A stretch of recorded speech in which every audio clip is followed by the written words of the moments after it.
Alright, what is up, Squids? We are back with another video, and we are doing part 2 on how to ride a motorcycle for beginners.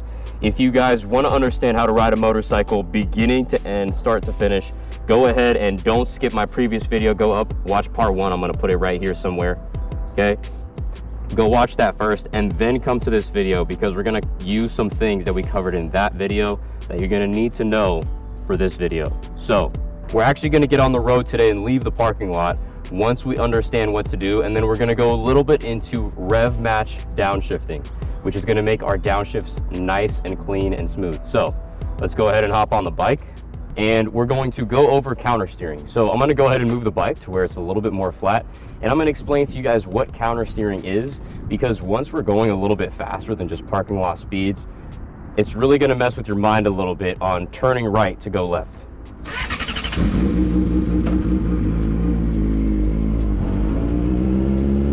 Okay, so what counter steering is basically leaning the bike to one side, and once the bike is leaned over to that side, that is the way the bike turns.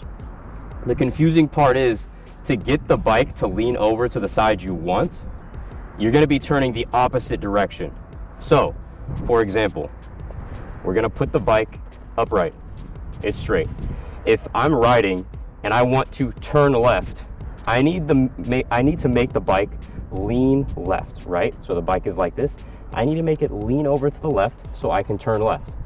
You would assume that you turn the handlebars left. Wrong. You don't do that, because when you turn the handlebars left, the bike actually wants to lean to the right if it's standing fully upright. So to turn left, to actually move the bike and turn left, we're going to turn the handlebars right, which makes the bike fall to the left. And once it falls to the desired lean angle that you want, then you bring the handlebars back.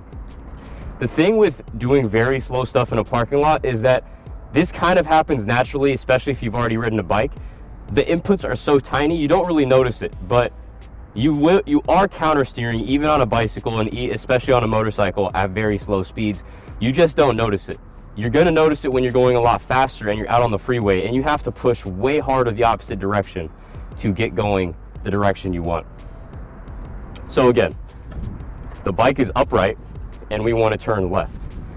To get the bike leaned over left so we can turn left, we're going to have to go right on the handlebars, which is going to drop the bike to the left. And then once we're at the desired lean angle that we want, we bring the handlebars back, and that's what completes our turn to the left. It sounds really confusing, but all you're doing is you have the bike like this, and all you're doing is you're dropping it down to the lean angle you want, and then you're completing the turn. Anyways, let's go ahead and see what that looks like. Right here, I'm gonna turn right. But if I turn the handlebars right, my bike goes left. Let's look at that again. Look at my handlebars. I want to go right, I turn them right, but my bike goes left. Why? Because when I turn right, what I'm doing is I'm leaning the bike to the left, and then it wants to go left. So if I want to go right, my handlebars are here, I'm going to go left, and then the bike leans to the right. Okay? So I'm going straight, I'm going to go left, and my bike leans to the right. So it's just to get the desired lean angle that you want. And if you want to do a very sharp turn, then you do it more aggressively. You turn left aggressively, and the bike comes in very quickly. So that's going to be what counter steering is, and that's just going to be something that you have to get used to. But it's very intuitive.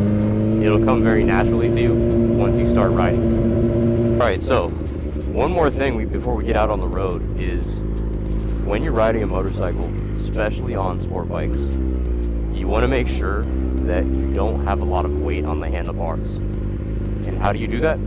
You squeeze the tank. So, especially on sport bikes where you're not sitting upright, you're super far forward like this, you're going to want to squeeze the tank with your legs. Okay? And most of your support is going to come from here. You don't want to be putting a lot of energy into holding yourself up with the handlebars, because you're really going to get into trouble like that. So make sure when you're riding, most of your support is going to come from your legs and squeezing the tank. Okay, so before we get into downshifting, I'm going to explain to you guys a few things about rev match downshifting. So back to what I said with the example before with the engine side that's spinning in the transmission and the wheels. What we're doing by blipping the throttle, right? That's the rev match. We're matching the revs. What we're doing is we're bringing the speed of the engine, we're blipping it so it goes a little faster to match the speed of the wheels. Because when we're in a higher gear, the engine is working less hard and the wheels are turning a certain speed, right? But when we downshift, the way the gearing works is, just think of it as in this side is going to be moving faster, okay? The wheels are still going to be the same speed, but the transmission is going to be spinning faster, okay? It's still on this side of the equation. And when we reconnect them, we want to make sure that our engine speed is matching that new speed on this side, or else we're going to get a little bit of extra friction that we don't need, and it's going to make us lurch forward. So what we're doing is we're riding, right? We're in third gear. We pull the clutch, we separate them, right? They're still going here. And then we hit the shifter, which is going to make this spin faster, right? The transmission, the gearing. And we want to match the engine speed to that. So we're going to blip the throttle. Now they're going to be both spinning here, and then we reconnect them. And that's what's going to make our downshift smooth. It might sound very complicated, but once you get it down, it's extremely satisfying and extremely easy to do. So I'm in second gear again. I'm going to put a little bit of pressure on the shifter so that when I pull in the clutch, it goes in automatically. I'm going to give it a little bit of gas, blip the throttle, and then I'm going to let the clutch out. So here's what that looks like. And there you go. So depending on where you are in the RPMs is how much you're going to blip the throttle. Right now, I'm not revving it out that high. It's in second gear, it's at 6,000 RPM. For me to get into first gear at 40 miles an hour is probably only going to be like 8,000 RPM. Let's see if I'm right.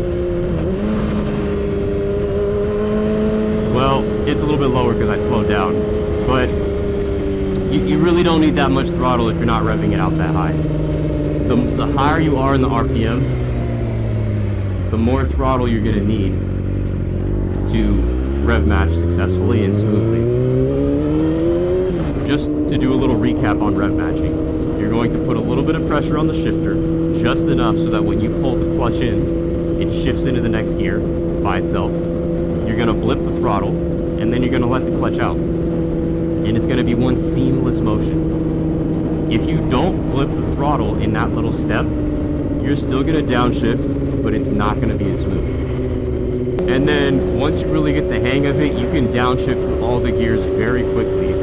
And ideally that's the goal, so that you are always in a gear no matter what. You're not sitting there trying to fumble with the gears, trying to make sure you're in the right gear.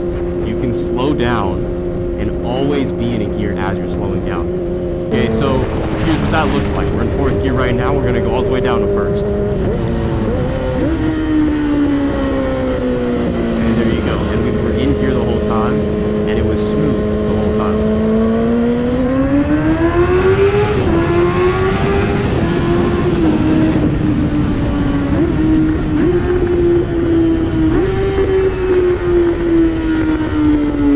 Anyways, hopefully you guys enjoyed the video. Hopefully you guys found it useful. Stick around for part 3 on how to ride a motorcycle for beginners. Go ahead and drop a like on the video if you guys found anything in this video useful or you liked it. I appreciate you guys watching, and I'll see you guys in the next one.